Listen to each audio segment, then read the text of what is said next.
নমস্কার, কেমন আছেন সবাই? নতুন আরেকটা রেসিপি নিয়ে চলে আসলাম আবার। প্রতিদিন তো নতুন নতুন রেসিপি নিয়ে চলে আসতেছি, রান্না করছি, খাচ্ছি, বেশ ভালোই চলতেছে। আজকে রান্না করব কালবাউস মাছ ভাপা।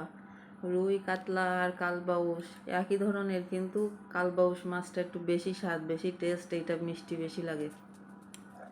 তাই এই মাছটা যদি এইভাবে ভুনা কিংবা ভাপা করে খাওয়া যায় তাহলে বেশি স্বাদ লাগে। তাই এই যে সব কুটিয়ে কাটিয়ে গুছাই নিয়েছি। এবার জিরের মধ্যে দুটো দিয়ে দিলাম, এলাচ দিয়ে বেটে নিলাম। এই যে সব কিছু আদা, জিরে, একটুখানি রসুন, দুটো শুকনো শুকনো না দুটো তিনটে কাঁচা জাল, তারপরে দিছি একটু রসুন, একটুখানি পেঁয়াজ বাটিছি, এগুলো সব বেটে নিয়েছি। কয়টা বাদাম, কাজু বাদাম যদি থাকে তাহলে কাজু বাদাম থাকলে বেশি ভালো হয়, কিন্তু কাজু বাদাম নেই, তাই দিয়ে দিলাম চীনা বাদাম।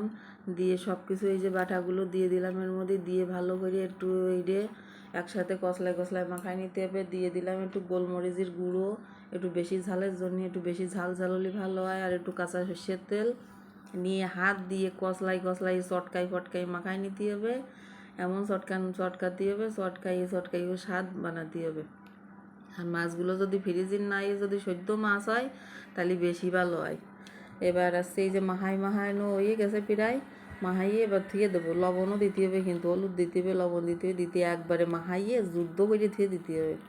ঢাইয়ে যুদ্ধ শেষ, এবার শান্ত পরিবেশ।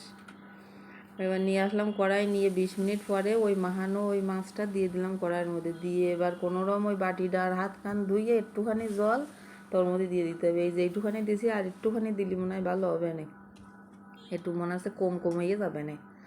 তা তোমরা দিদি তোমরা যদি এরম করে রাঁধতে খাতে চাও তাহলে এই রেসিপি ফলো করে রাঁধতে খাইয়ে নে, দেখে নে কিরম ভালো লাগে। কি রানবা সে তো আমি এতে দিয়েই দিচ্ছি, এটা দেখবা দেখে এরই রানবা। আর রানতে বেশি সময়ও লাগে না, তুমি রানতে যাবা ঝট করে বেরোয় চলে আসবা রাঁধতে নিয়ে, আর ফসাদ করে রান্না হয়ে যাবে।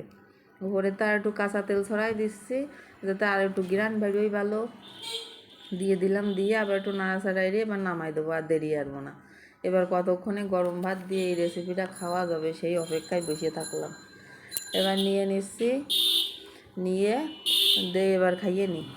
এই যে দেখো কি সুন্দর চেয়ারা হইছে রে বাবা, আর ঘরের মধ্যে যা সুন্দর ঘিরান বেরোচ্ছে তা কি কব তোমাকে। তোমরা যদি আসে ঘিরানটা পাইতে তা তোমরা খালি বুঝতে যে আমি কেন এরকম করে করছি। হ্যাঁ, ঘিরানটা তোমরা তো আর পাচ্ছ না, তোমরা তো খালি দেখতেই পাচ্ছ।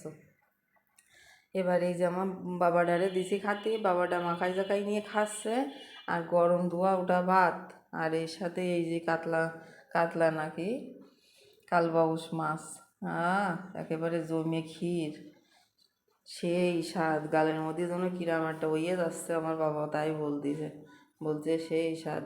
সবাইকে ধন্যবাদ, লাইক কমেন্ট শেয়ার করে দেবেন।